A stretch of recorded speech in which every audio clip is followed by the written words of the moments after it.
ಅಂತಂದರೆ startup culture ಆಯಿತು. ಅದರಲ್ಲಿ ನಾನು ಕೇಳ್ತೀನಿ, ಎಷ್ಟು ಜನಕ್ಕೆ ನಿಮಗೆ ನಿಜವಾಗ್ಲೂ ಗೊತ್ತಿದೆ startup culture? How much can you tolerate? Can you do this? You are smart, extra smart, whatever you are able to learn. ನೀನು ಯಾರೋ ಗೈಡ್ ಮಾಡ್ತಾರೆ, ಇಲ್ಲ ನಿಮ್ಮ ರೋಬೋಟ್ ನಿಮ್ಮನ್ನು ಗೈಡ್ ಮಾಡಿಬಿಡುತ್ತೆ. You are able to successfully do this. Today that's where the business is gone. But ಇವತ್ತು ಅದಕ್ಕಿಂತ ಮುಂಚೆ ಏನಿತ್ತು ಇದರಲ್ಲಿ ಏನು, ಐ ಮೀನ್ ಎಷ್ಟೋ ಜನ ಇವಾಗ ನೋಡಿ, ಮಾರ್ವಾಡಿ ಬಿಸ್ನೆಸ್ ಆಗಲಿ, ಇನ್ಯಾರೋ ಆಗಲಿ, ಸಿಂಧಿಗಳಾಗಲಿ, ಒಬ್ರಿಗಿನ್ನೊಬ್ರು ಕೈ ಇಟ್ಕೊಂಡಿರ್ತಾರಲ್ಲಿ.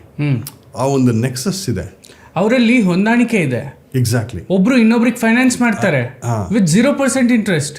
ನಾನು ಅಲ್ಲಿ ಯಾರೋ ಕ್ಲಬ್ ಹೌಸಲ್ಲಿ ಎಷ್ಟೋ ಜನ ಬರ್ತಾರೆ. ಕ್ಲಬ್ ಹೌಸ್ ಅಂತೇಳೋ ಒಂದು ಆ್ಯಪ್ ಇದೆ, ಅದರಲ್ಲಿ ಎಷ್ಟೋ ಜನ ಬೆಳಗ್ಗೆನೇ ಬಂದುಬಿಟ್ಟು ಅಲ್ಲೆಲ್ಲ ಡಿಸ್ಕಸ್ ಮಾಡ್ತಿರ್ತಾರೆ. ನಾನು ಯಾರೋ ಹೇಳಿದ್ರು ಡೌನ್ಲೋಡ್ ಮಾಡಿ ನೀವು ಬನ್ನಿ ಮೇಡಮ್ ಅಂತ. ನಾನು ಹಂಗೆ ಎಲ್ಲ ಒಂದು ಕಡೆ ಕೊಟ್ಟೆ. ಅಲ್ಲಿ ಇರ್ತಕ್ಕಂಥದ್ದು ಎಷ್ಟೋ ಜನ businesses have failed. Clubhouse has turned into pubbers. Sorry to say that. Yeah, whatever. This is terrible. ಅಲ್ಲಿ ಜನ ಬರೀ ಆಪರ್ಚುನಿಟೀಸ್ ಹುಡುಕ್ತಾ ಇದ್ದಾರೆ ಹೊರತು ಅಲ್ಲಿ ಇರ್ತಕ್ಕಂಥ, ನಾನು ಅಲ್ಲಿ ಹೋಗಿ ಕೂಡ ನೋಡಿದೆ ಯಾರು ಚೆನ್ನಾಗಿ ಮಾತಾಡ್ಬೋದು, ಯಾರ ಹತ್ರ ಏನು ಬಿಸ್ನೆಸ್ ಇದೆ, how much they have made earning money ಅಂತ. Wasting time. ಎಲ್ಲೋ ಹೋಗ್ತಾ ಇದೆ ಜಗತ್ತು, ತಪ್ಪು ಮಾಡ್ತಾ ಇದ್ದಾರೆ. ಅವ್ರದ್ದೆಲ್ಲ ಬಿಸ್ನೆಸ್ ನೀವು ಅನಲೈಸ್ ಮಾಡಿದ್ರೆ they are in a crowd. C majority of the club house concepts ಇವಾಗೇನು ನೀವು ಹೇಳಿದ್ರಲ್ಲ, ಆ್ಯಪಲ್ಲಿ ನೋಡಿ, they were behind something. Correct.